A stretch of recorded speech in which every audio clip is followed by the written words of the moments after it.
Então hoje nós estamos retornando aos nossos estudos, o 21º encontro de estudos de reuniões mediúnicas. Nós vamos falar no capítulo 3 do livro Enigmas da Desobsessão, sobre a evocação a espíritos. Essa questão da evocação a espíritos é um tema até dentro da própria doutrina espírita, tá? Muito complexo e até há dissidências com relação à evocação ou não de espíritos. Há determinados espíritas que não é a favor de fazer a evocação, como há espíritas que sim. Para que a gente possa compreender um pouco, não falar que um lado esteja correto, o outro não tomar tendência, é compreensível até os espíritas que dizem não aceitar fazer a evocação. E há que ter uma concordância. Se é um grupo que ainda está em preparação, se é um grupo que não tem a maturidade da doutrina, não tem bases sólidas nem experiência, é muito complexo. Existe outro fator também que grande parte da humanidade o fazem por simples curiosidade ou por simples interesses particulares. Na maioria das vezes querendo buscar informações para o seu próprio usufruto, para o seu próprio prazer. São curiosidades simplesmente. Ou muitas vezes querendo saber se vai ser bem sucedido ou não naquele novo emprego, ou se vai ter sucesso naquele relacionamento amoroso, ou se vai conquistar aquele relacionamento amoroso. Ou seja, são assuntos particulares sem nenhum interesse, vamos falar assim, para a comunidade espírita séria ou para a moralidade. Há alguma proibição de fazer alguma pesquisa de interesse particular? Sim, desde que esse assunto particular seja voltado para o próprio crescimento do espírito. Muitas vezes o espírito encarnado passa por determinadas atribulações e às vezes ele está com uma carga psíquica tão grande e às vezes uma evocação para um atendimento particular poderia sim ajudá-lo. Então esse grupo de espíritas que são contra as evocações são por isso. Exatamente porque muitos o querem fazer por simples curiosidade, sem responsabilidade e sem nenhuma preparação do grupo. Alguns comentários, antes da gente aprofundar no que o Jaider nos traz no livro. Eu fiz algumas tomadas aqui com relação ao livro dos médiuns. O que o Allan Kardec nos coloca? Olha lá, os espíritos, diz o codificador, podem comunicar-se espontaneamente ou acudir ao nosso chamado, isto é, vir por evocação. Há quem julgue não ser conveniente evocá-los, porque nem sempre há certeza de que o espírito comunicante seja o evocado. É um outro ponto também que é colocado, porque se o grupo é um grupo imaturo, não sabe fazer uma avaliação daquele espírito que se apresenta, então pode se apresentar um espírito zombeteiro e se passar por fulano ou beltrano e iludir todo o grupo. Então, por isso que é uma corrente espírita que não concorda das evocações exatamente para que elas não sejam enganadas. Principalmente se é um grupo ainda em aprendizado. Os que assim pensam propõem que os espíritos se comuniquem sempre espontaneamente, porque agindo dessa forma provariam melhor a sua identidade.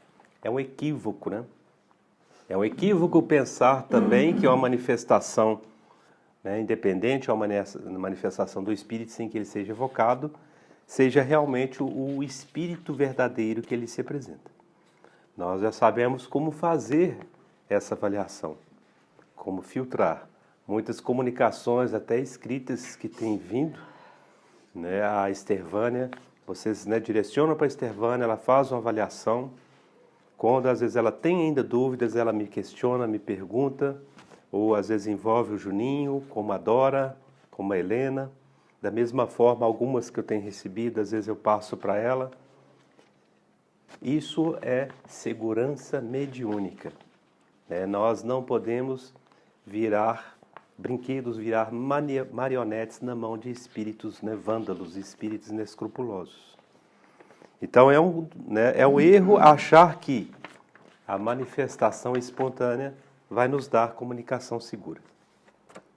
Outro ponto que é colocado sobre as evocações é que as comunicações espontâneas, né, se está senhor dos espíritos, né, se tem certeza de que são realmente os espíritos, e há certeza também de que os maus espíritos não estão na dianteira, né, as reuniões dedicadas a esse atendimento, então ela tem realmente um determinado valor.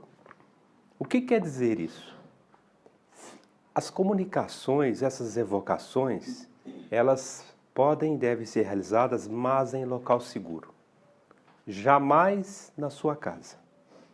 Jamais na casa do vizinho.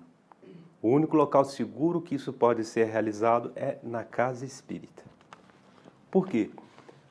Porque por mais que nós tratemos o nosso lar como um templo sagrado, que nós estejamos ali semanalmente fazendo o evangelho no lar, nós não temos ainda toda a proteção necessária para um trabalho dessa envergadura. Já a casa espírita, ela tem proteção constante, permanente dos trabalhadores do plano espiritual. Então, o acesso a espíritos inescrupulosos é vetado. Eles não têm acesso. Então, todo um trabalho, quando é realizado aqui dentro da casa espírita, nos dá já esse filtro, essa segurança. Então, jamais faça evocações, né, em seus lares ou em lares de alguém que o queira fazer.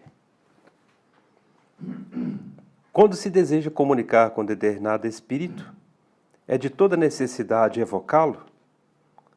Pelo menos essa era a ideia do codificador, que esclarece não haver para esse fim nenhuma fórmula sacramental. É um ponto que nós temos que, toda vez que vier um determinado espírito e vier com fórmulas, né, com rituais para fazer evocação, podem se afastar desse espírito. Não existe nenhuma fórmula sacramental. O próprio codificador deixou isso claro. Não existe nenhum ritual. O que existe e que deve existir sempre é a sinceridade dos sentimentos e com propósito sempre de ajuda, de ambos os lados. No decorrer do estudo do livro, nós vamos deixar claro que as evocações elas têm que ser boas para ambos os lados. É como um negócio mesmo. Não existe um negócio bom se um dos lados perde. Dentro do mundo dos negócios, se um dos lados sai perdedor, isso é o pior negócio que pode existir.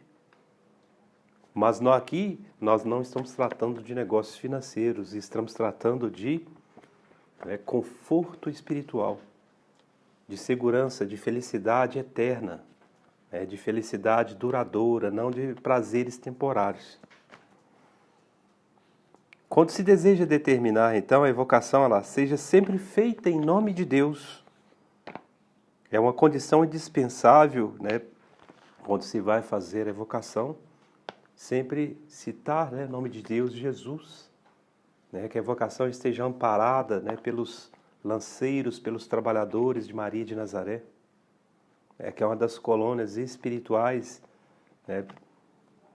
uma das maiores colônias que abriga praticamente uma nação da Península Ibérica, atingindo as Américas, por tanta influência que há daquelas regiões. Outro ponto colocado aqui, é normal que se queira muitas vezes, né, é a evocação a parentes e amigos. E é um cuidado muito grande que se deve ter. Nós não sabemos em que condições eles se encontram no plano espiritual. A evocação, ela pode, às vezes, ser desastrosa. Cria perturbações. Às vezes o espírito, ele está recebendo tratamentos. Ele está em vias, né, de aceitação dessa condição agora de desencarnado. E fazer a evocação cria nele um desespero, uma vontade de retorno, né, que perturba todo o trabalho do mundo espiritual.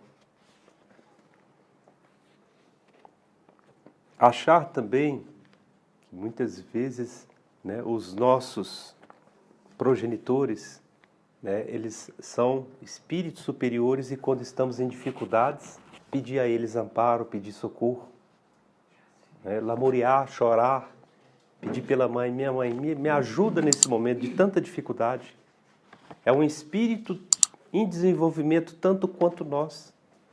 Talvez esteja lá em condições ainda de enfermo, né, na colônia espiritual, no mundo espiritual, e nós estamos aqui clamando e deixando com que o espírito lá se torne cada vez, às vezes, até mais atordoado, né, sente dor de não ter cumprido bem com seus deveres. Né, quando ocorre isso ou com a mãe ou com o pai, ele se coloca, né, numa condição de muita tristeza, de muita angústia. Ele vendo o clamor de um filho, ele vai se colocar numa condição que ele não fez bem a missão dele aqui. E aí dá aquela vontade nele de retornar e ficar próximo à família.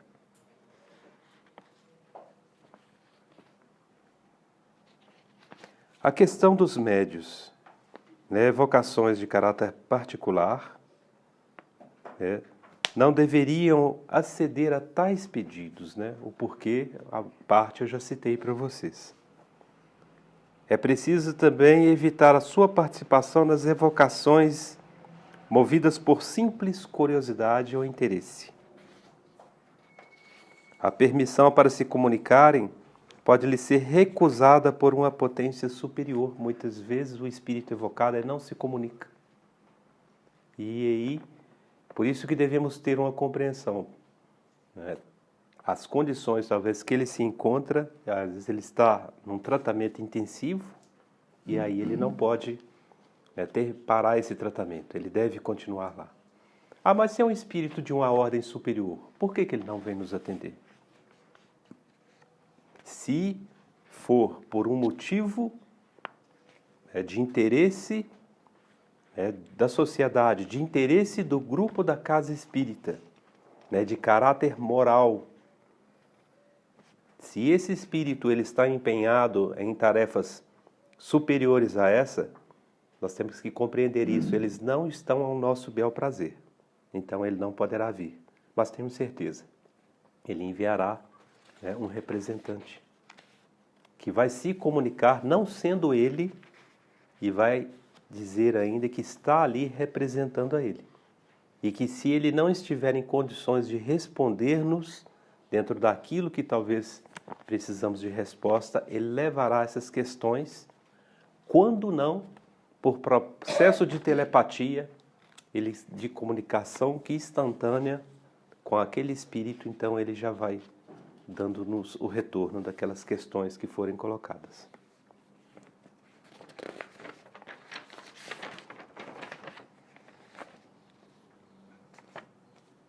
Há várias causas, que impedem ou dificultam, às vezes, ao espírito de atender. Quando o espírito então, está envolvido em missões de caráter superior. Há outra condição também, que muitas vezes a gente evoca um espírito que ele já desencarnou há muito tempo. Pode ser que esse espírito já esteja encarnado.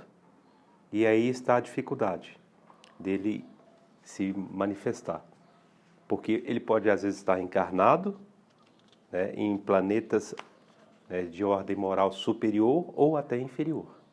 Quando é inferior, aí se dificulta ainda mais esse processo de comunicação.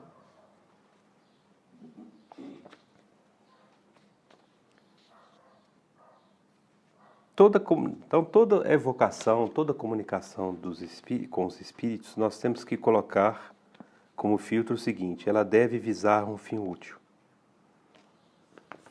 né, de caráter moral. Nós temos que expurgar toda a ideia de puerilidades, de interesse puramente, né, material. Porque há muitas comunicações que a pessoa quer saber se vai ser bem-sucedida naquele negócio. Se vai, né, se dar bem naquela transação comercial. O encarnado, né, que acredita que vai ter respostas, né, ele está sendo ludibriado por espíritos, né, enganadores, espíritos brincalhões. Espíritos sérios, espíritos de elevada moral, jamais vão te dizer sobre a respeito disso. Porque aí é o ponto de crescimento moral e intelectual que cabe a nós realizar. O que nós podemos, num momento de decisão, com relação aos negócios que nós temos que andar para frente na nossa vida particular, na nossa vida em sociedade, é pedir o amparo para que as coisas fluam em harmonia. Isso sim nós podemos pedir aos espíritos que nos ajudem. Para que nos negócios que realizemos nós possamos estar realmente sendo administradores dos bens concedidos pela espiritualidade, bons administradores, né? Levando alegria, levando união, levando progresso, lei do progresso sem usurpação, sem danos. Quando a gente faz esse pedido, é um pedido sério. Significa que nós estamos nos colocando realmente como administradores dos bens de Deus. Que não estamos ali simplesmente com interesses particulares, de progresso, de querer levar vantagem sozinho. Por isso que eu citei antes que no mundo, até mesmo no mundo dos negócios, a coisa bem realizada, bem feita, é quando ambos os lados se sentem realizados, se sentem felizes. Porque aí perpetua. As grandes corporações, inclusive, dizem isso.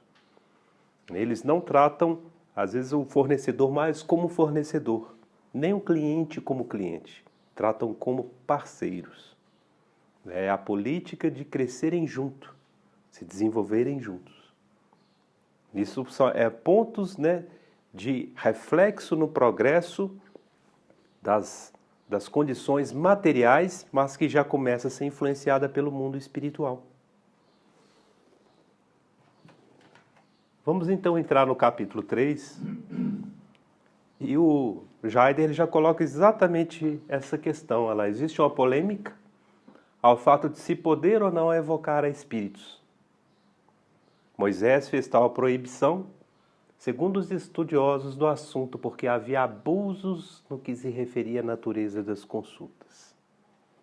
Então é compreender o momento em que se vivia, né, aquela população, aquela sociedade. A condição é exatamente essa, o abuso nas consultas. Isso está no Velho Testamento. No item 10 cita, né? Entre ti não se achará quem faça passar pelo fogo a seu filho ou a sua filha, nem adivinhador, nem prognosticador, nem agoureiro, nem feiticeiro. Porque a humanidade naquela época, né, andava completamente perdida com relação aos valores morais, aos valores espirituais. E aí houve uma disseminação com vários cultos, a várias manifestações de espíritos que se faziam muitas vezes presente. E aí, sendo ludibriada a população por esses espíritos, começaram a criar adornos de adoração, imagens de adoração, criando, ou seja, um politeísmo intenso. E pior que tudo isso, seguindo, né, prescrições incabíveis. Então, por isso que Moisés ele teve que colocar um basta nisso. Então, a proibição. Nem encantador, nem que consulte um espírito de aviador, nem mágico, nem quem consulte os mortos. Pois todo aquele que faz tal coisa é abominação ao Senhor. E por essas abominações o Senhor teu Deus os lança fora de diante de ti. Há determinadas condições que, quando não se está preparado, tem que se proibir realmente. Então essa foi a condição que Moisés achou. Não havia uma base ainda de conhecimento, uma base de aprofundamento moral. Como muitos ainda nos dias atuais não têm tal condição. Contudo, o próprio Jesus evocou os espíritos de Moisés e Elias no Monte Tabor, no momento de sua transfiguração. Então, no livro de Mateus, traz essa passagem aqui do item 1 a 3 do capítulo 17. 6 dias depois tomou Jesus consigo a Pedro e a Tiago e a João, seu irmão, e os conduziu em particular a um alto monte. E transfigurou-se diante deles, e o seu rosto resplandeceu como o sol, e suas vestes se tornaram brancas como a luz. Aí já até é o processo de materialização. E eis que lhe apareceram Moisés e Elias falando com ele. Então Jesus fez a evocação dos espíritos de Elias e de Moisés. Entre os espíritas também há aqueles que se dizem contra as evocações, uma vez que elas poderiam fomentar animismo, outra condição que o Jaider coloca, o animismo. Muitas vezes a mensagem é do próprio médium que está colocando as respostas lá. E a manifestação de espíritos levianos e mistificadores. Nas reuniões de desobsessão, é de grande importância tal prática, quando bem conduzida e com equipe de trabalhadores bem preparados e experientes.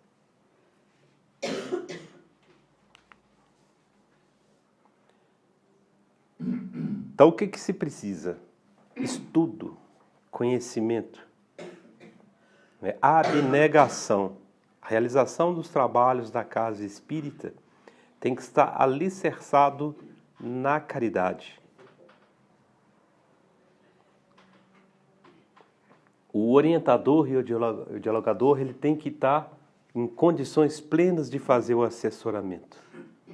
Atento a todos os detalhes que transcorrem na reunião, a todos os fenômenos mediúnicos que ali se façam presente. Pela própria condição, muitas vezes, de manifestação do espírito, os próprios movimentos, as expressões, vai ser possível, muitas vezes, identificar a seriedade ou não desse espírito.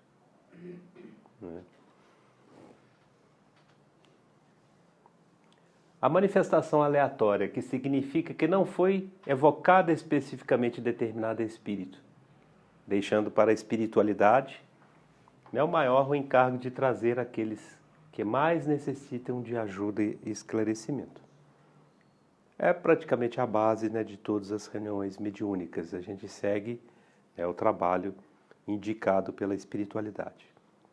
Quando não, as evocações que temos realizado, talvez de uma forma não direta, é aquele caderno do livro de prece aos irmãos e irmãs que estão em trabalho de desobsessão pela espiritualidade. Então, quando a gente faz a leitura dos nomes que estão prescritos ali naquele caderno, com o endereço, é o momento de evocação, que pode ser, inclusive, do próprio enfermo. Não necessariamente, talvez incomode o espírito obsessor que ali esteja. Na hora, ele vai sentir o chamamento. Pode ser ele, e ele vem então para receber uma mensagem, receber um acolhimento, uma orientação. Mas pode ser também o próprio encarnado. E dependendo da condição que ele se encontra, independente às vezes, ele pode às vezes, estar até dentro de um meio de transporte, um ônibus. E se necessário naquele momento que ele esteja ali no ônibus, ele vai, por alguns minutos, fazer um desdobramento, adormecer. E o espírito dele ser portado até aqui e receber a orientação. Nem que seja para escutar, talvez, um exemplo de um processo de orientação, de doutrinação de um espírito, que para ele vai servir de exemplo. Grande parte dos enfermos em processo de obsessão, o problema está mais com ele. Praticamente o problema com ele. Então o tratamento tem que ser com ele. Quando se resolve o problema com ele e ele se ajuda, é como se ele desconectasse da energia do obsessor, tirasse o plug da tomada. A partir do momento dessa resolução, às vezes ele está em condições tão precárias que não tem condição de discernimento para executá-lo. E é onde entra a equipe, onde entra a família, onde entra as preces para ter esse amparo. E se ele tiver o merecimento, é ajudado também não somente a ele. Tem que se compreender a condição do obsessor. Por que está ocorrendo aquele processo obsessivo? Quem realmente ele é vítima e quem é algoz? Nós não sabemos. Muitas vezes é um ciclo vicioso que já perdura ali, às vezes já há centenas de anos. Ora um é algoz, ora outro. Evocação realizada com o intuito de auxiliar. Então a evocação, após a evocação, os médiuns trazem orientações específicas dos amigos espirituais para os beneficiados. Isso é fato. Nós passamos sempre por essa experiência nas reuniões mediúnicas. Quase sempre vem depois um espírito de ordem superior e passam algumas recomendações, algumas orientações para aquele que está recebendo o benefício, às vezes até para a própria família, para o grupo, a preparação do grupo. Então isso é muito comum. Comungamos com a diretriz de que o paciente não deve participar da reunião mediúnica. Se ele não tem nenhum conhecimento da doutrina, realmente não é conveniente que ele participe, que ele não traga o que é a reunião mediúnica. Porque isso pode criar condições de traumatizar, criar um pânico desnecessário. Que no momento em que ele ouvir, talvez, as ameaças que o espírito está fazendo, isso pode perturbar o psiquismo dele. E ali virá uma porta com a síndrome do pânico. Virá uma insegurança de realização de tudo, até mesmo, às vezes, de trabalhar. Evitar criar sentimento de medo ou pensamentos paranoicos. É o que pode ocorrer. Então, deve sim ser evitado. Para as reuniões, onde se esteja se preparando para fazer as evocações.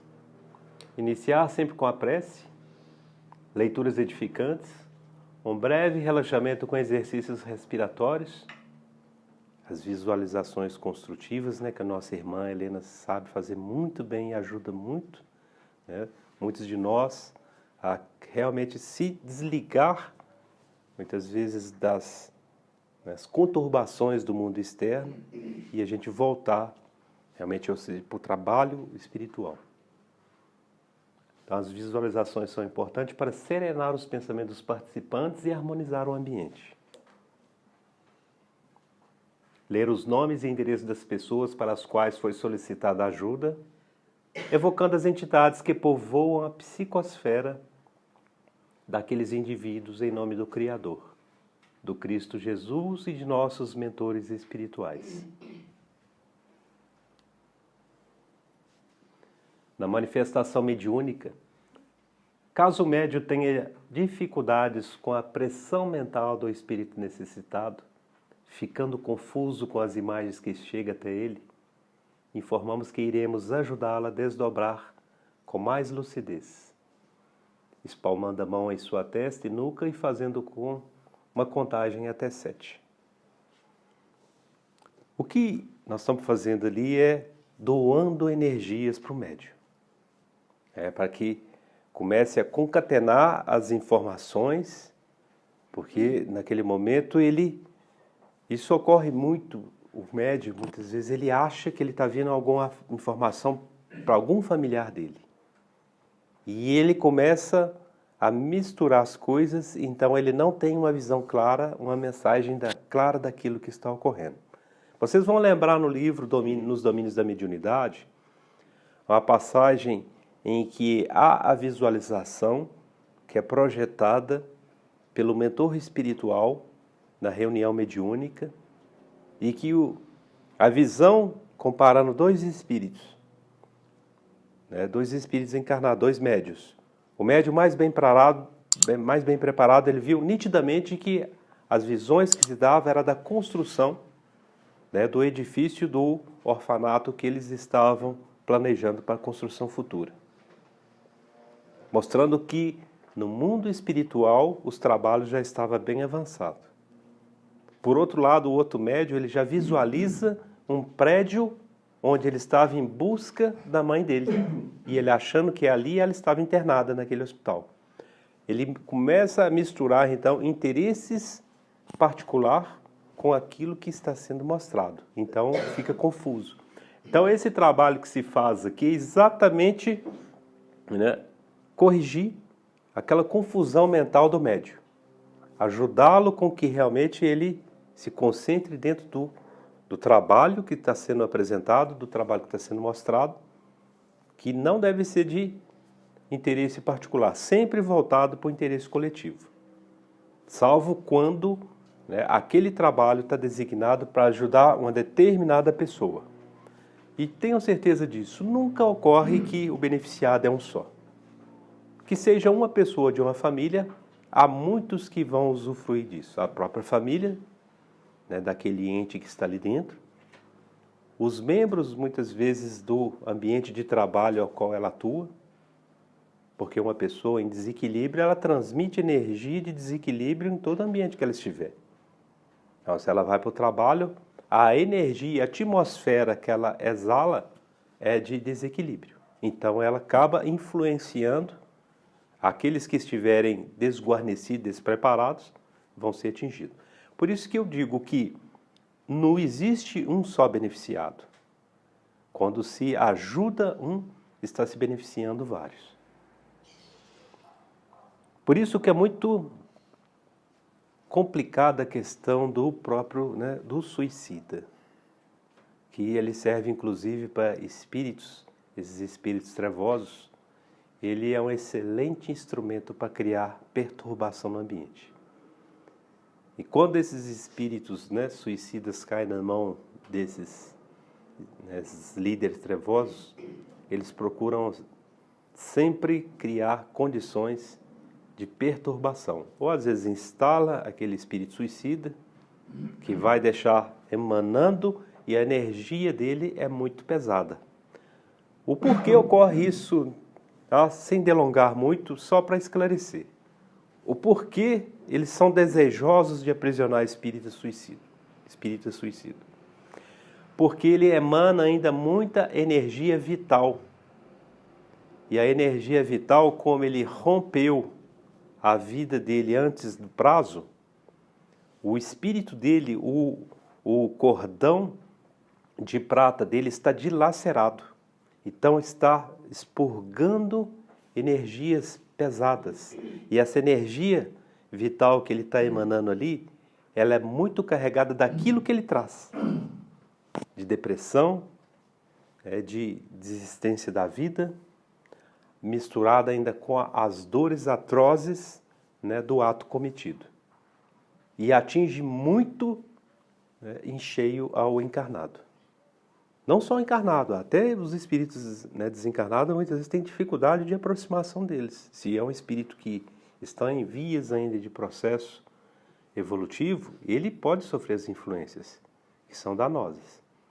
Há relatos do mundo espiritual, dos trabalhadores da colônia Maria de Nazaré, que tais espíritos eles realmente têm que ser retidos, porque se, por exemplo, ele ficar perto, se colocar ele na presença, por exemplo, de crianças, há crianças que não suportam, desencarnam. de tão tóxica que é a energia que ele emana. E que, se próximo a adultos, leva o adulto a processo depressivo rápido e a tentarem cometer o ato do suicídio também.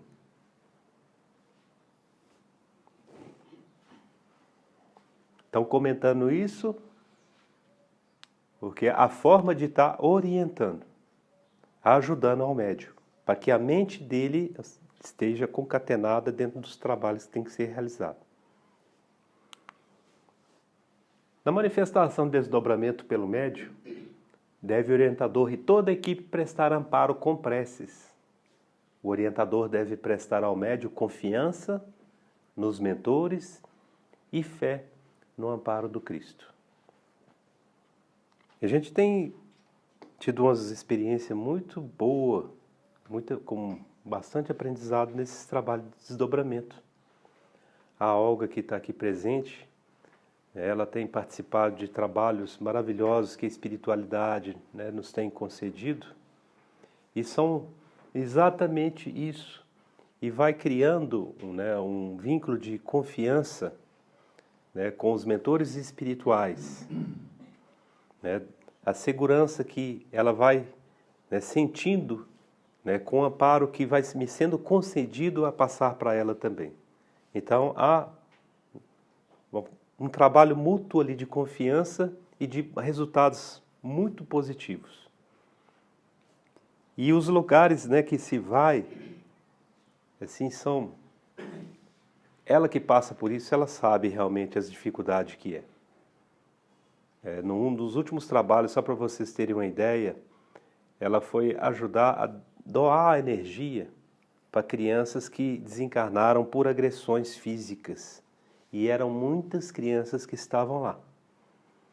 E ela foi levada junto com vários espíritos, né, espíritos mães, encarnados para doar energia para essas crianças.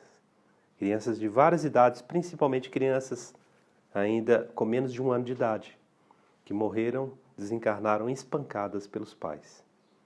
Então imagina a condição desses espíritos. E olha o trabalho que a espiritualidade tem. E pelo número que se via, né, os relatos da própria Olga, era número de centenas, gente.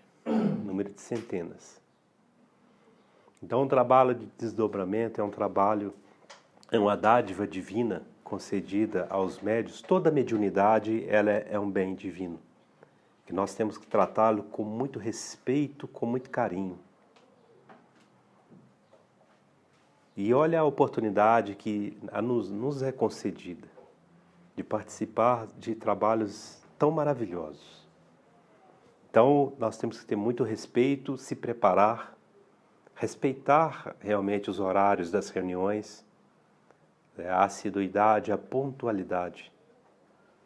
Narra um dos espíritos da Colônia Maria de Nazaré, que é o espírito Carlos, que ele é um dos dirigentes da colônia espiritual, ele de origem espanhola, e ele relata eles numa reunião mediúnica no centro do Brasil, no estado de Minas Gerais, na cidade do interior, e uma preparação que eles já estavam fazendo há mais de 2 semanas para trazer em torno de 200 espíritos suicidas, para poder receber um pouco das energias ectoplasmas dos encarnados.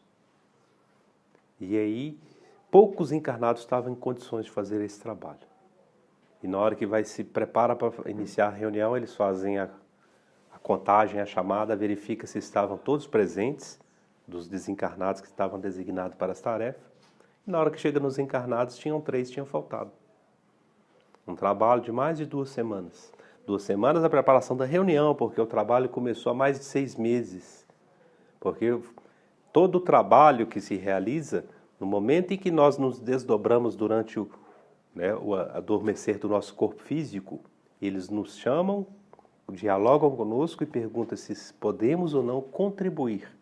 Nada é imposto, nós estamos ali como voluntários. E como voluntários aceitamos a missão e depois, muitas vezes por uma simples dor de cabeça, por uma chuva torrencial, a gente vai vir e falar, hoje eu não vou na reunião não, está chovendo muito. eu não vou enfrentar esse trânsito não sei se eu vou conseguir chegar. Se dá o luxo de tomar uma decisão dessa. Esquecendo-nos do comprometimento já realizado com o trabalho, que nós nos comprometemos. Não foi pedido a nós para fazê-lo, não foi imposto, nós aceitamos. E acabamos ainda tomando esses tipos de atitudes. Vocês desculpa, às vezes eu estava fazendo esse chamamento, foge um pouco do tema que é vocação, mas tudo interliga, porque quando se faz evocação, o que o Jaider quer mostrar é que nós temos que fazê-la com muita responsabilidade, com muito preparo.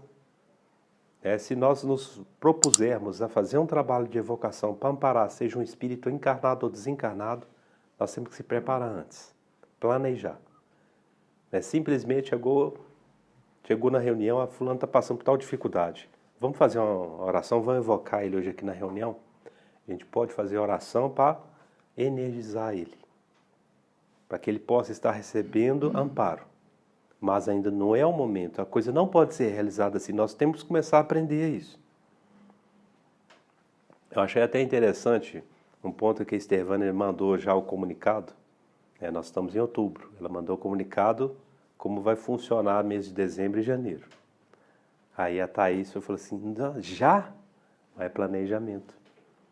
Nós temos que ter planejamento para o futuro. E nós temos que planejar. Se nós queremos ajudar alguém encarnado ou desencarnado, com determinada profundidade, nós temos que fazer uma reunião e planejar como será isso. De imediato a prece nós podemos fazer. É nosso até dever. Mas para aprofundar mais nessa ajuda, nós temos que aprender como fazê-lo. O Jaider nos mostra no exemplo que ele cita, que passou o pedido daquela mãe, passou por em torno de 3 casas espíritas, e o trabalho era tão sério e tão pesado que os trabalhadores das 3 casas tiveram problema. Vocês estão lembrados, né? A gente estava lá no seminário dele e viu o que ocorre. Então o grupo ele tem que se preparar antes para os trabalhos que vão ser realizados. Nós não sabemos o que existe por detrás ali. Quem realmente é vamos dizer, o necessitado. Todos são necessitados. Quem está envolvido. Com muita frequência, os obsessores são companheiros que estão atrás do desertor do passado. O que é isso, Desertor do passado. Mudança, Você mudou, não quer mais conviver com aquele meio, com aquelas condições de vida, e aí eles te consideram um desertor. Você mudou, você era um que frequentava, participava com eles, toda quarta, quinta-feira, futebol, arraigado de muita cerveja depois. Sexta-feira, dia da família. Não, vamos passar no bar primeiro. Aí você resolveu mudar. Agora, isso não é minha vida mais. Eles começam a reclamar. Você desertou, você nos abandonou. Te cobram fervorosamente. Você não é parceiro mais. Nós estamos lá, sempre lá no bar, lá, e você passa direto. Às vezes mudou até o itinerário, nem passa na nossa rua mais. Cobrança. E assim é com coisas cada vez mais sérias, mais pesada a cobrança. Nós temos relato aí de vários que muitas vezes querem sair do mundo do crime. E quando eu estou falando mundo do crime, não é o mundo do crime da mão armada que vai ali para assaltar, não. São os crimes mais hediondos que se possa imaginar, que é de usurpação, de corrupção, de desvio. E às vezes alguém nem quer entrar, ele se vê ameaçado. E quando quer sair, muitas vezes ameaça-se a família. Tem uma colega, eu percebi até por intuição espiritual, um colega dela de trabalho, ele cometeu suicídio. Ele havia pedido transferência para outra cidade, outro estado, ele conseguiu. E aí, logo quando ele conseguiu, uma semana depois ele suicidou. Eu percebi logo o que estava ocorrendo, falei com ela. Ele se envolveu com um grupo, uma máfia, voltada principalmente para a área do transporte, e quando ele resolveu sair, resolveu proteger, sair com a família, ameaçar a família. E aí, a coisa é tão séria, gente, que as ameaças muitas vezes são o seguinte: se você não suicidar, nós matamos familiares seus. É desse nível. Então, o que eu estou dizendo para vocês, nós temos que orar muito, vigilância, né, para que nenhum ente próximo ou esses que estão passando por essas condições, né, possam ser iluminados pela espiritualidade. Para que esses algozes recebam luz, né, para não ficarem como, porque nós sabemos que é uma influência pesada ali de espíritos, espíritos que querem desordem, espíritos que querem confusão. Então, quando ele está falando aqui, ó, obsessores, né, são companheiros que estão atrás do desertor do passado. Então, com técnica na orientação mediúnica, buscar intermediar um acordo no qual ambos sejam beneficiados. Aquilo que eu comentei antes, o Jaider coloca aqui, ó, buscar intermediar um acordo no qual ambos sejam beneficiados. Assim deve ser o processo de orientação a um espírito que se manifesta. Nós temos que mostrar, às vezes ele não quer largar o obsidiado. E ele tem os motivos dele. E se a gente for aprofundando, talvez a gente dê até razão. Dê até razão. Mas nós temos que ser imparcial. Mas a gente tem que mostrar para ele o ganho que ele vai ter. Os benefícios que ele vai aurir. E o Jaider mostra esse exemplo quando ele oferece para aquele espírito já sofrido, né, com olhar penetrante, mas de dor, de angústia e de muita, né, ódio. Aí oferece para ele rever o filho. Aí toca, né, no âmago do espírito, né, no âmago do amor dele. Aí ele vê, vou ter essa oportunidade? Aí ele fala, agora, se você quiser. Então, o que você está fazendo ali? Ó? Um acordo no qual ambos sejam beneficiados. Então, mostrar algo de muito valor que ele pode ter, que ele pode conquistar. Rever, né, os entes queridos, afastados há tanto tempo. Né? Joana de Ângeles, uma vez, ela vira e fala para o Divaldo, que o Divaldo estava muito magoado com a imprensa, ela vira e fala, você está dando mais valor ao seu desafeto do que aos seus afetos. Se isso está te tocando muito, é porque você está dando mais atenção aos desafetos. Procure ver os afetos que você tem, que é em número muito maior. Então esqueça os desafetos e você vai sentir fortaleza e equilíbrio em atravessar essas situações de conturbações.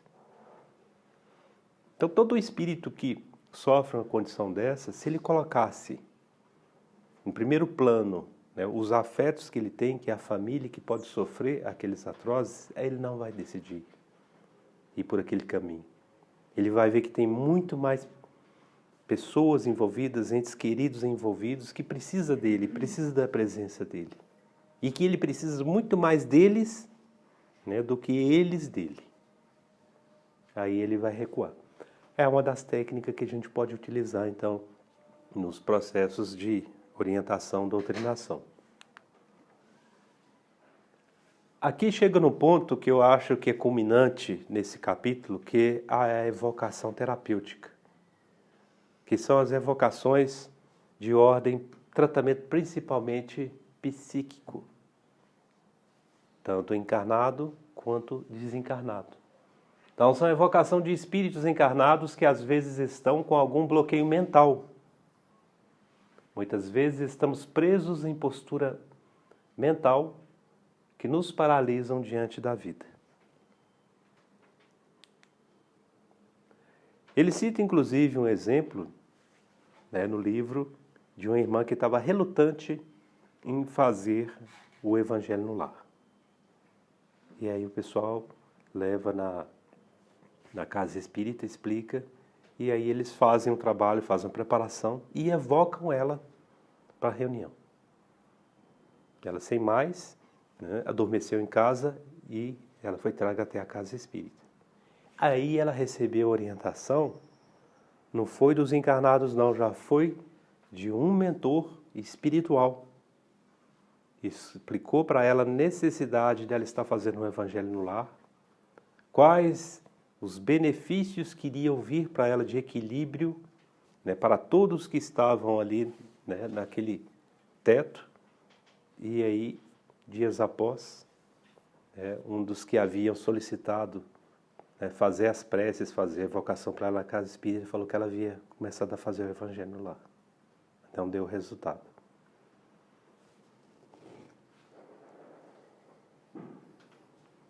Há encarnados evocados, né, que se beneficiam com o avivamento, né, da sua programação reencarnatória. Esse é um ponto que é muito válido a gente parar e meditar um pouco.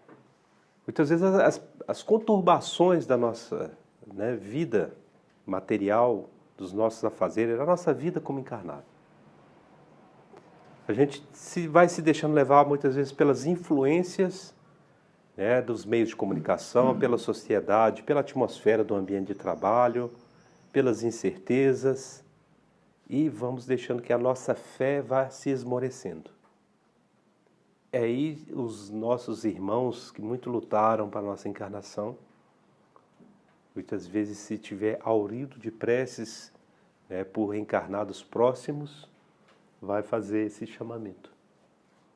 Para ele relembrar, né, da programação reencarnatória dele, do compromisso. Nós não estamos aqui, a Estevânia, né, sempre fala isso, nós não estamos aqui a passeio. Nós temos uma missão a cumprir. Há muitos até que dizem, mas eu não tenho nem certeza qual é a minha missão. A sua missão é de você estar naquele momento, naquela hora. Mas essa é no meu lar? É no seu lar. Como eu detesto meu irmão, é o momento de você, né, pensar então naquele seu compromisso encarnatório. São desafetos do passado que agora você tem que, né, entrar em acordo. Mas é isso mesmo. Eu já tive muita dúvida. Eu já tive muita dúvida, mas qual que é a minha missão, né, como ser espiritual? E aí, quando eu despertei que a minha missão está em todo lugar onde eu estiver, que eu tenho que estar levando a harmonia, que eu tenho que ter discernimento, que eu tenho que suportar muitas vezes os distratos, para não entrar naquela sintonia. Essa é a nossa missão. Né? Se nós somos interpelados muitas vezes com rudeza, né, com brutalidade. Eu lembro do Túlio, ele falou um negócio lá em cima no sábado, eu achei muito interessante ele explicando isso, o dar a outra face. Até pelos os credos ortodoxos do passado, né, mostrava de uma forma muito infantil o dar a outra face, bateu aqui, bate do outro lado. Não é nada disso. O dia que o Túlio explicou isso lá, assim, olha para vocês verem, a gente está sempre aprendendo. E achar que não aprende com o jovem, aprende às vezes muito. Né? E o Túlio é tão novo como está ainda, mas ele deu uma explicação para o grupo que estava lá em cima. O dar a outra face é você fazer o contrário daquilo que está fazendo. Se ele está falando em tom de voz alta, abaixe, serena a sua voz. Ele, por ressonância, ele vai ter que abaixar o tom da voz dele. Então, se ele insiste em continuar falando e cada vez mais alto, gritando, silencie. Isso é dar a outra face. Não se mostrar a mesma face, você vai falar no mesmo tom, e os conflitos vão... Aí é notório, né? Vai só piorar a situação.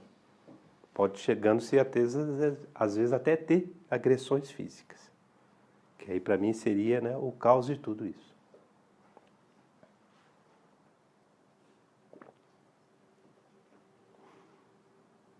Então esse processo de evocação, para avivar a programação reencarnatória, é um trabalho que pode ser feito, tem que ter preparação, permissão da espiritualidade. Nós temos que conversar com os nossos mentores e ver se o grupo está preparado para fazer isso. Pode desvelar coisas que talvez ainda não devam ser desveladas. Então, onde vai estar lembrando muitas vezes, ele talvez não vai lembrar de tudo, mas dos últimos momentos que ele esteve no plano espiritual, lembrando-se das últimas palavras, né, que ele ouviu, dos conselhos dos mentores espirituais, né, das dificuldades que ele iria encontrar, mas para ele estar atento que ele jamais estará desamparado. Isso serve para todos nós. Por mais dificuldades que estejamos passando, nós sempre estamos sendo amparados por um mundo espiritual. Então, resistir, nós temos que ser resiliente. Isso é voto de fé, confiança. Ah, mas é pesado, é difícil. Às vezes chega uma dor, né, atrocidante, eu não suporto. Pede amparo. Não há mal nenhum pedir amparo. Vai pedir amparo para quem? Eu já oro tanto, peço ao mundo espiritual.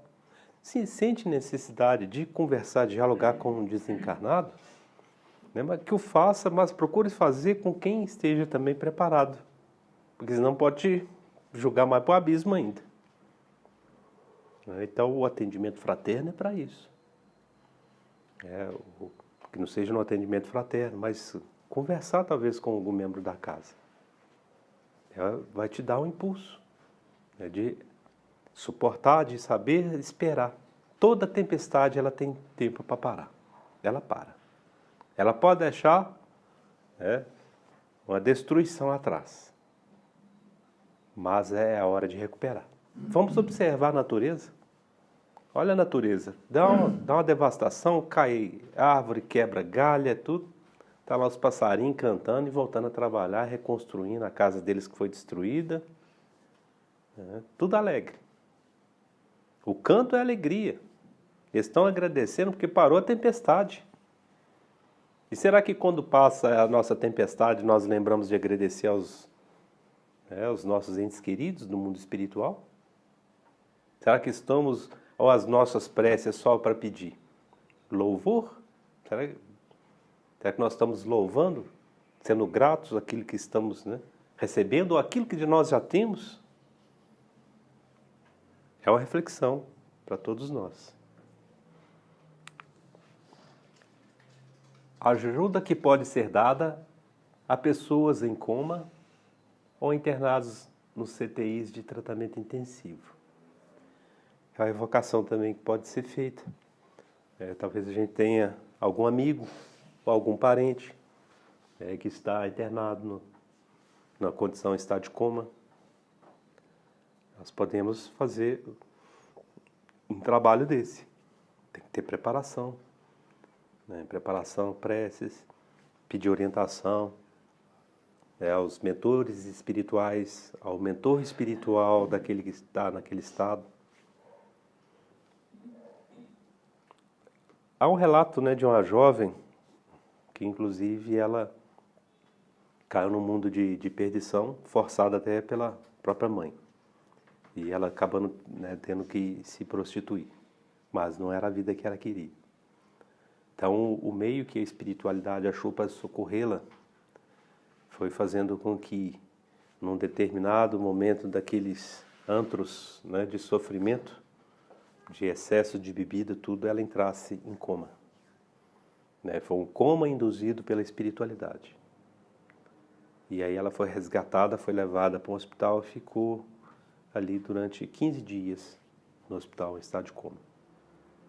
E os médicos, um médico sendo inspirado, né, pelos trabalhadores do mundo espiritual, ele, apesar dos meios todos precários, ele via que as condições orgânicas de saúde dela estavam perfeitas.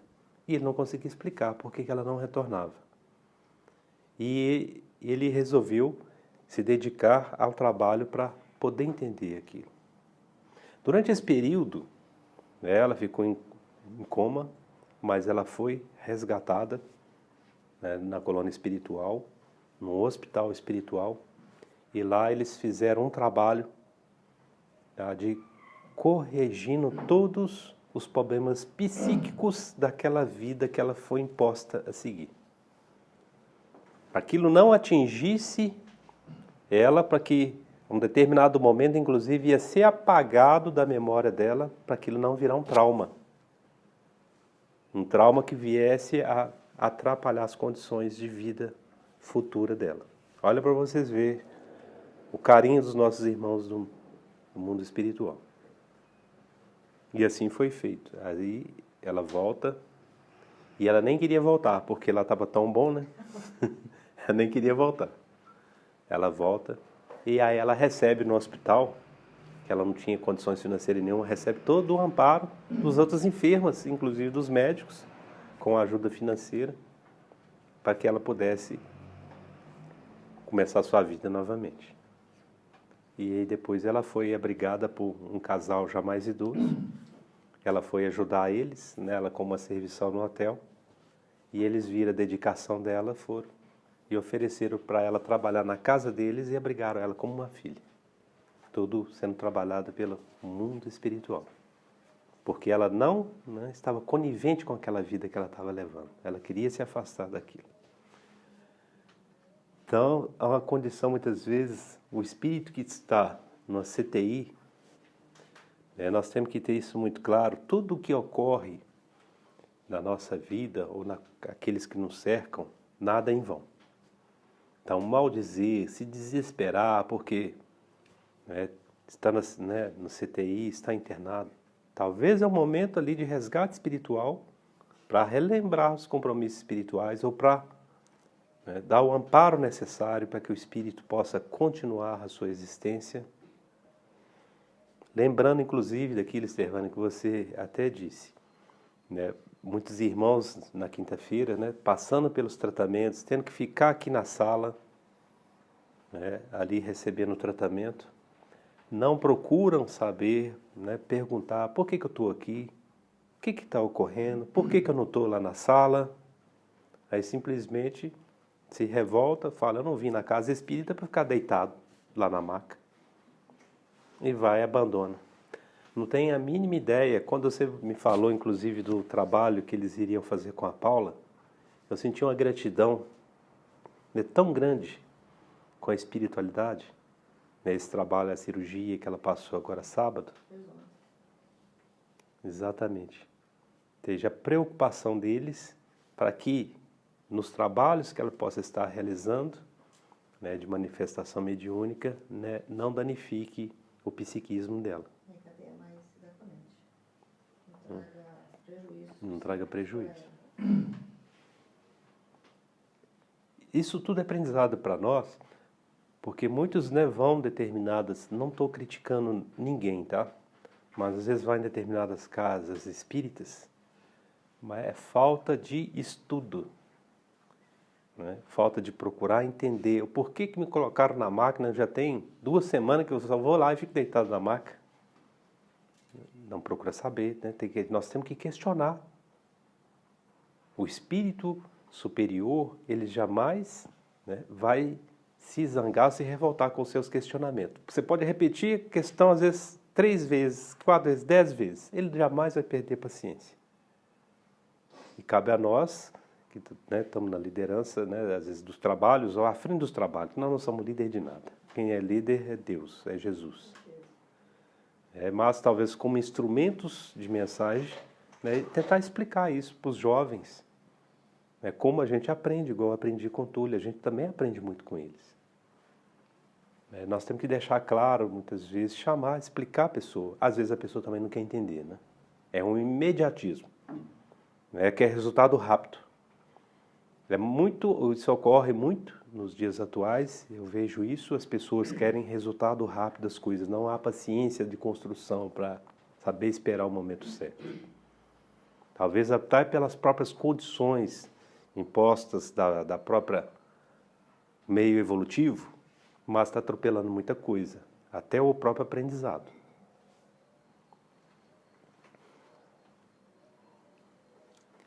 Então a condição, né, é saber respeitar essas condições que nos são impostas na vida. o ente está lá em coma, ele está recebendo um tratamento. E às vezes evocados, eles podem ser evocados e estimulados a permanecer lutando pela vida. Esse é o principal mandato. Na sexta-feira, conversando com a Patrícia, ela relatou, né, a situação de uma amiga que o filho dessa amiga, né, se encontra recluso no cárcere.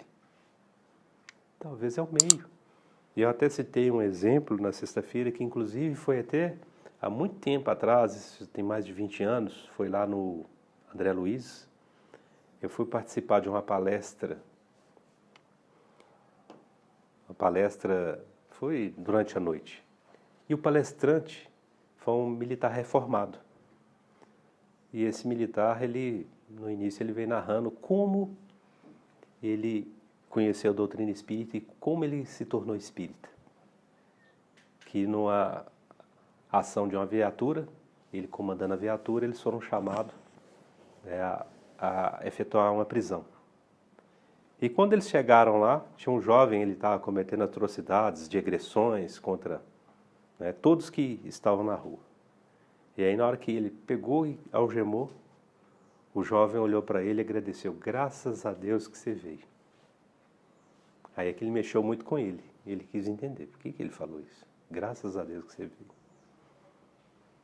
Aí ali começa, né? A vida espiritual dele começou ali.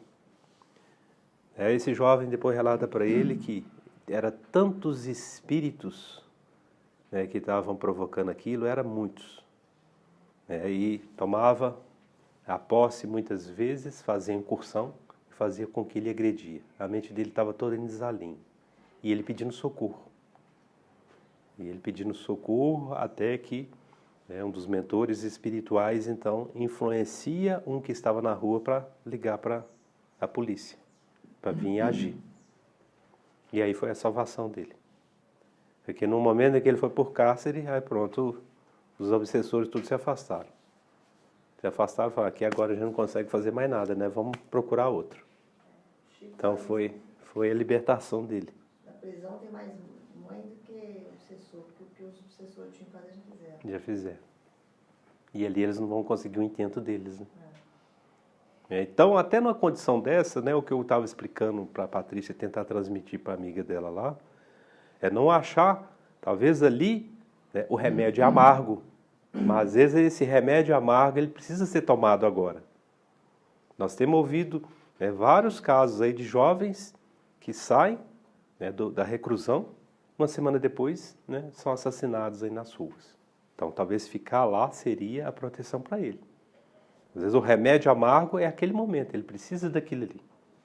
Até que talvez ele se refaça, né, se reconstitua psiquicamente, né, tome uma posição, uma decisão e seja também esquecido, né, por aqueles parceiros que às vezes né, o colocaram nessa condição, ou às vezes ele mesmo tenha sido até o líder de tudo isso. Evocar pessoas enfermas com baixa resposta aos recursos da medicina convencional em função das vampirizações.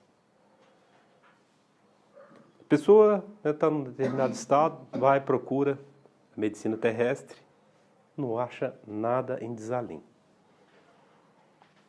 Mas se procurar, talvez não tenham feito ainda, às vezes um psiquiatra. Ele vai ver que há uma anormalidade. Mas ele percebe também que essa normalidade não requer tratamentos com medicamentos.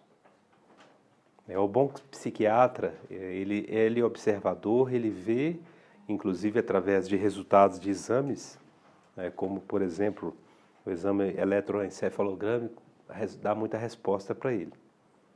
E aí ele vê que precisa, né, de acompanhamento e observação. E é onde que essas pessoas enfermas podem estar sendo evocadas numa reunião mediúnica, né, para receber um tratamento. Para alertar ela desses processos de vampirizações. Às vezes ela acha que não, ela frequenta determinado ambiente, insiste em continuar frequentando. Ah, mas eu acho que lá na casa, né, do meu amigo, da minha amiga, não tem nenhum problema, não. Eu estou senhor de eles, mexe com droga lá, mas eu não mexo. Eu gosto deles, mas Você não mexe, mas os espíritos que estão ali vão fazer o mesmo processo de vampirização com que todos que estão ali. Por isso que nós temos que orientar os nossos filhos mais jovens nisso. Você pode ter amigos que estão nesse meio. Ou, às vezes você gosta, são amigos seus desde a infância, se adentraram acha que simplesmente fazer o uso ali de uma maconha, não há nenhum problema, estão ali batendo papo, você não usa maconha, acha que pode, estão dentro de um apartamento, pode continuar junto. O problema é o psiquismo que fica no ambiente. Então vai estar um conúbio de espíritos viciados nessas drogas, nesse excesso de bebida.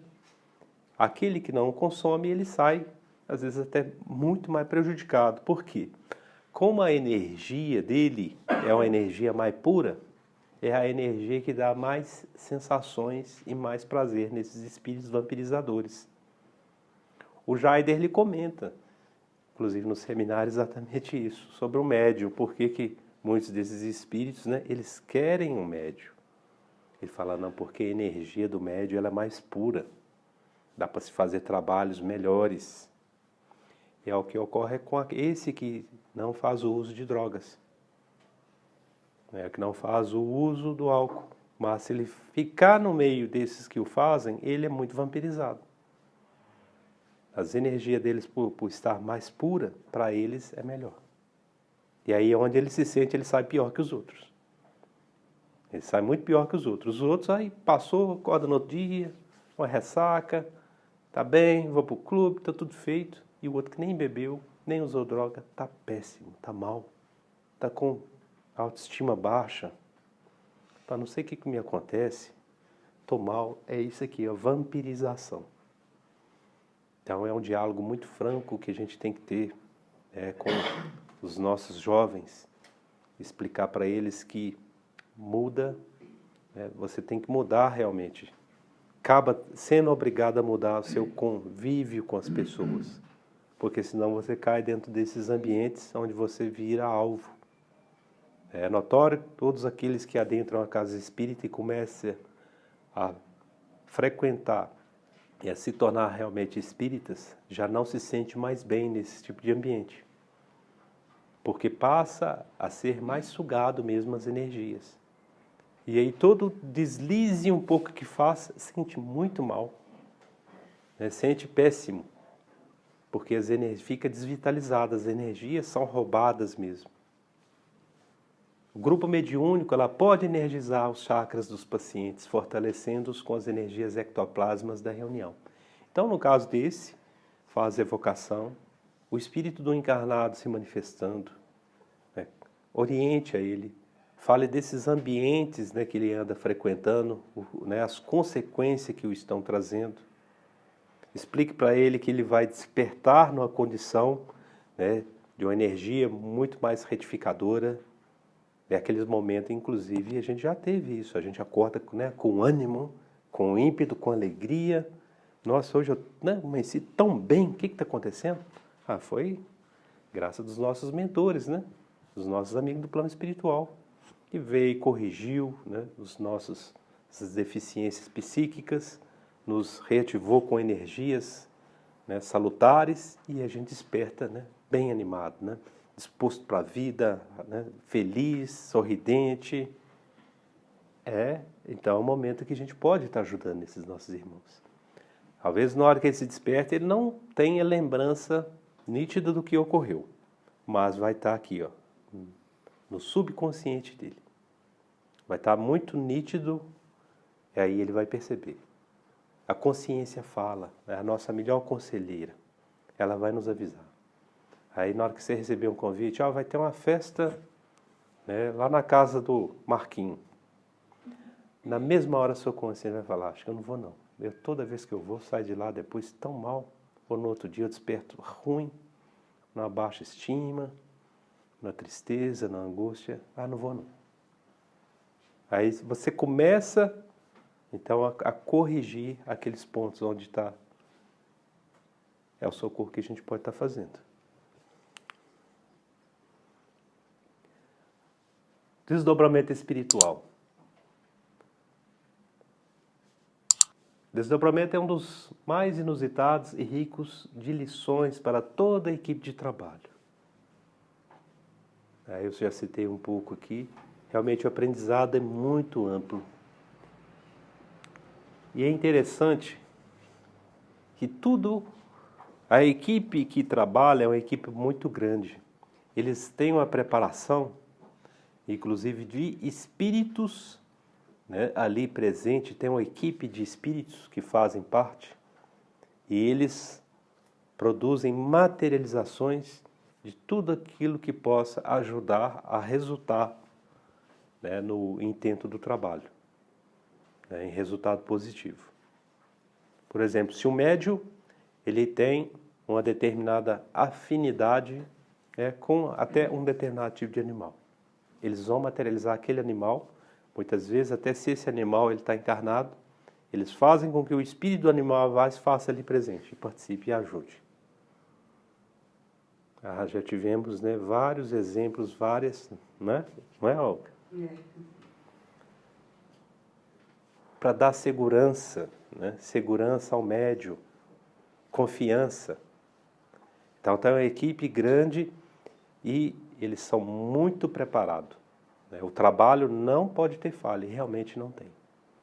Mas isso que é o quê? Planejamento. Eles fazem todo um planejamento. Lembrando aqui do mentor, ele chama Carlos de Canaleiras, ele explicando, né, dos trabalhos que os médios, né, passam, muitas vezes por 2, 3 meses de tratamento nos hospitais espirituais. E aí o espírito aprendiz pergunta a ele, mas precisa de tudo isso? Não é exagero, não? Ele falou, não. Nós não podemos deixar nenhum ponto que possa vir a prejudicar o médium. Ele tem que ter todo amparo, né, toda a assistência do mundo espiritual. E também física. Há determinadas situações, né, eu até comentei isso na sexta-feira, que nós, quando nos dedicarmos, né, em plenitude, ou muitos aqui já se dedicam, eu sei disso, né, aos trabalhos da casa, né, aos trabalhos da mediunidade, a sua mediunidade, há coisas que poderiam vir, não às vezes para ele, para um membro da família. E às vezes é postergado. A espiritualidade pede espera. Às vezes não tem nada a ver com ele. Às vezes tem ali um neto, ou pode ter um filho, ou o esposo, um que está ali, próximo da família. Espera, porque isso vai atrapalhar o trabalho que ele está nos ajudando. A ajuda dele nesse momento é tão importante e a gente nós precisamos, em função dos compromissos realizados com vários desencarnados que precisam de ajuda, e ele é fundamental para esse trabalho. Então não deixe que esses membros da família dele passem por essa situação agora. Pode ser, né, postergado, e se aquele que está sendo beneficiado, né, pode inclusive se corrigir aquilo, nem se suceder. Olha para vocês verem, a dedicação muitas vezes de um médium, o benefício que ela traz para todos os que estão à volta, né, no lar. Porque a espiritualidade quer que ele esteja em condições plenas para estar ajudando nos trabalhos espirituais.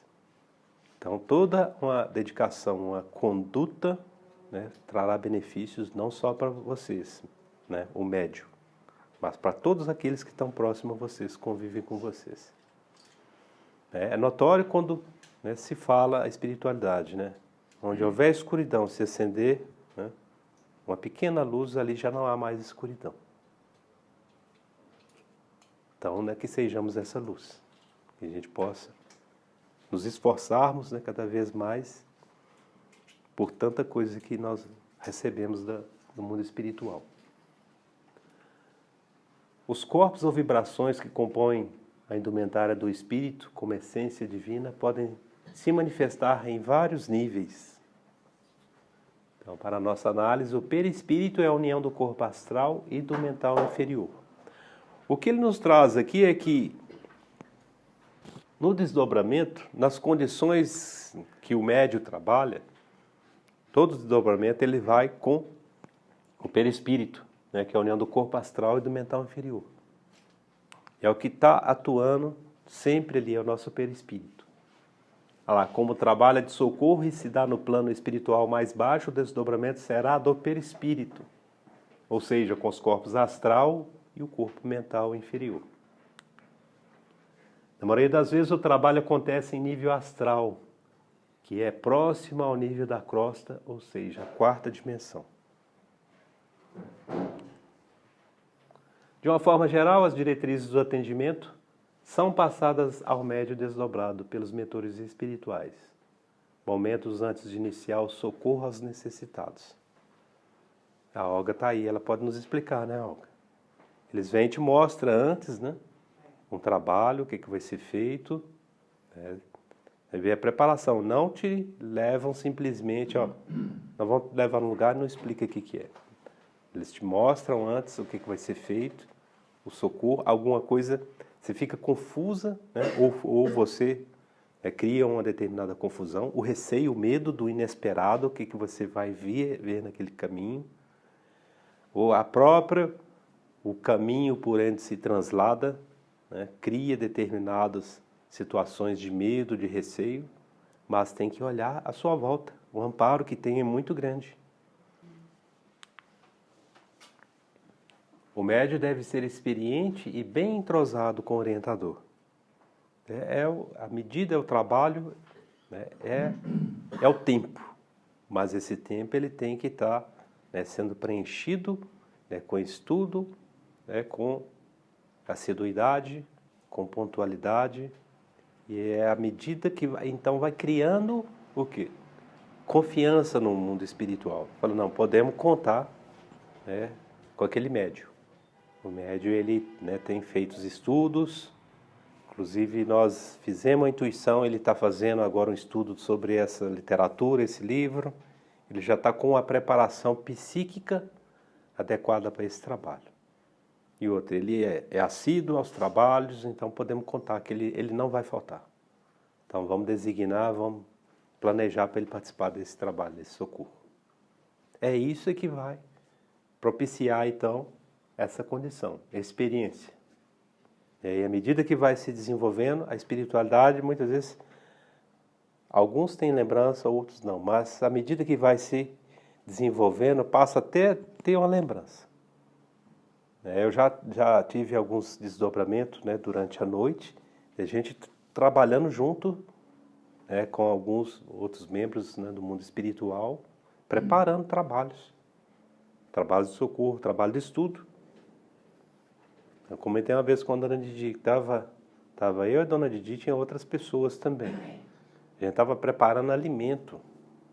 Tinha um mundo de espíritos precisando de alimento e a gente estava numa cozinha imensa preparando comida. E eu pensando, não sei cozinhar direito, o que eu sei fazer, preparar é muito pouco.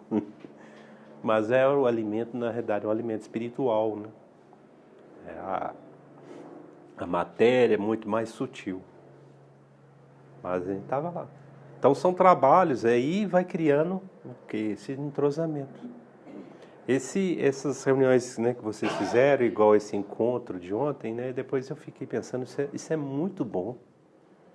Isso é muito importante também, esse encontro fora da casa, cria esse entrosamento, né, esse vínculo, vamos falar assim, de amizade pura, né, entre os membros da casa. Isso facilita muito depois a desenvoltura dos trabalhos, né? Que a gente possa, né, estar realizando, mas ajudando também, né, quem está, às vezes está promovendo, não deixar que os encargos financeiros só fiquem nas costas de um. Não é, Helena? Não sei se foi o caso, não, tá? O nível de confiança tem que ser sólido, né? Uma vez que as situações constrangedoras são comuns de acontecer em função das limitações, medos e dificuldades que o médium pode apresentar. Então está tudo dentro daquilo que a Olga disse. O papel do dialogador é dar uma sustentação energética e psicológica para o médium. né? Mostrar para ele confiança, mostrar que ele está amparado, que ele não está só. Né? Tem a sustentação dos dois planos, né? Do plano do encarnado e do plano, né, dos desencarnados, né, dos espíritos superiores.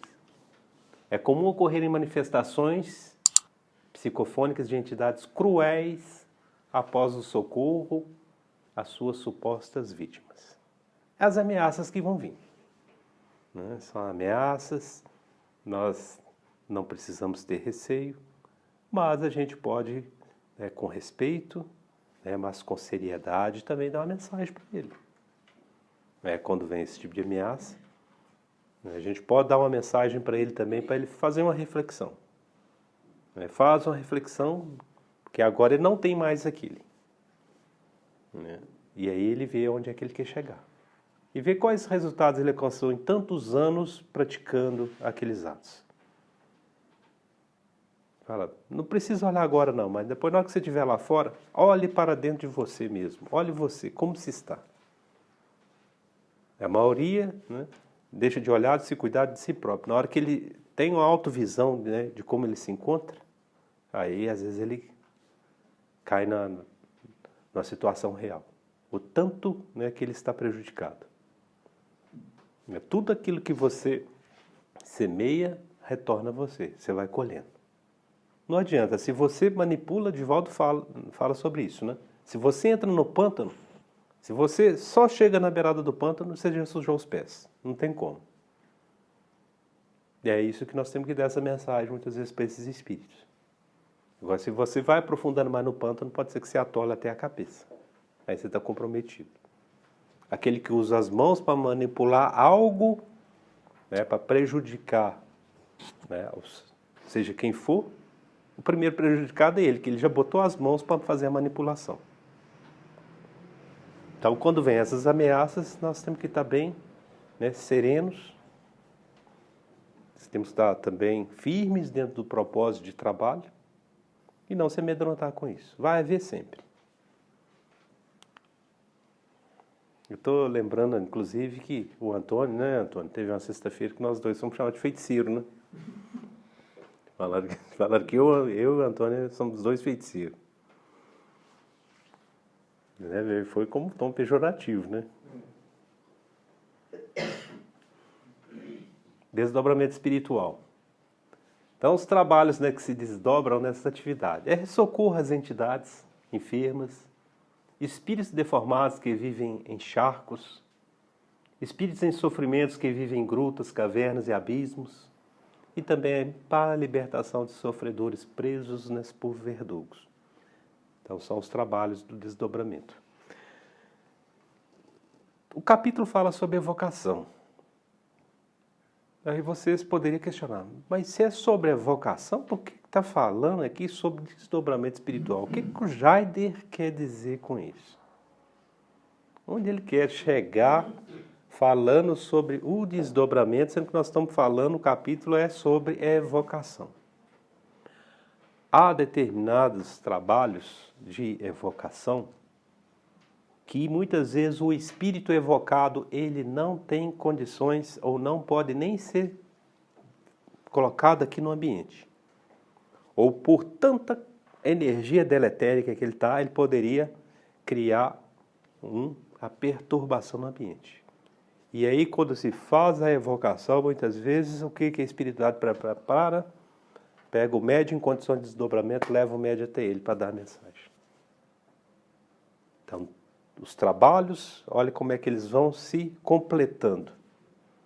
As mediunidades todas vão sendo, né, utilizadas, vão sendo colocadas ao serviço, ao propósito, a fim que se quer chegar. Então, quando ele está falando dessa questão do desdobramento, é também quando a gente está pedindo para o enfermo que esteja, talvez lá no CTI, no hospital. A condição daquele espírito, ele está tão desesperado, ele fala, estão querendo já me levar. Ele vai pensar isso. Eu não vou sair daqui do meu corpo de jeito nenhum. Ele não vai aceitar que estão trazendo ele aqui numa casa espírita para ter uma orientação. A situação dele, às vezes, é tão pavor ainda com relação à morte e apego, ele fala, não saio do meu corpo. E não vem mesmo. E, claro, né, a caridade, ela jamais é feita, né, sem a vontade do Espírito. Respeita-se a decisão dele ficar lá. Desdobramento, vai lá o médium, o Espírito do médium vai lá dar a mensagem para ele.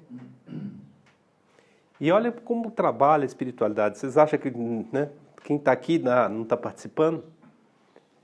Como tem os aparelhos, né, igual o Alexandre está fazendo toda a parte de instrumentação, há uma equipe também que leva os aparelhos e às vezes retrata para ele, lá na hora, coloca numa tela fluídica, ele vai ver, olha o grupo de prece que está lá para você agora, lá na Casa Espírita. Olha quem está lá né, orando por você. Olha as energias que você está recebendo. Então não acredite que talvez você, né, está só como um médio de sustentação, não está participando muito. Ele está vendo quem está fazendo, né, as preces, quem está derramando as energias lá para que se torne melhor. O trabalho do desdobramento está junto com o trabalho da evocação. Penetração e obstrução de atividades malignas, uma outra forma também de desdobramento, né, adentra junto com a equipe para destruir esses laboratórios, né, que estão preparando determinadas, né, formulações para prejudicar a humanidade. Os laboratórios das trevas. Desarticulação de tramas maléficas contra a individualidade, família e comunidade. E também resgates a ovoides, né, e entidades zoantrópicas. O médium atua como um carreador das energias ectoplasmas do grupo. O grupo mediúnico, além de estar treinado, necessita de uma ligação afetiva entre seus membros. É aquilo que comentamos, né? Então é salutar esses encontros, né, criando-se mais essa afinidade, esse vínculo, né, de amizade. Os amigos espirituais são de uma dedicação, presteza e carinho tão extraordinários a um grupo, assim composto que chegamos a ficar impressionados com tanta bondade em favor dos participantes encarnados. Esse é o relato do Jaider. Imagina ele com mais de 50 anos, né, de reuniões mediúnicas. A experiência que ele tem, os relatos, a dedicação. Né, eu citei um exemplo para vocês aqui, que os membros da família, eles podem, né, estar sendo beneficiários, né, para que um médium ali, né, continue executando seus trabalhos, sem ter que desviar às vezes do trabalho para socorrer um membro da família. Então o membro da família ele passa a ser um beneficiário. São o quê? Os nossos amigos espirituais. Estamos chegando então ao fim.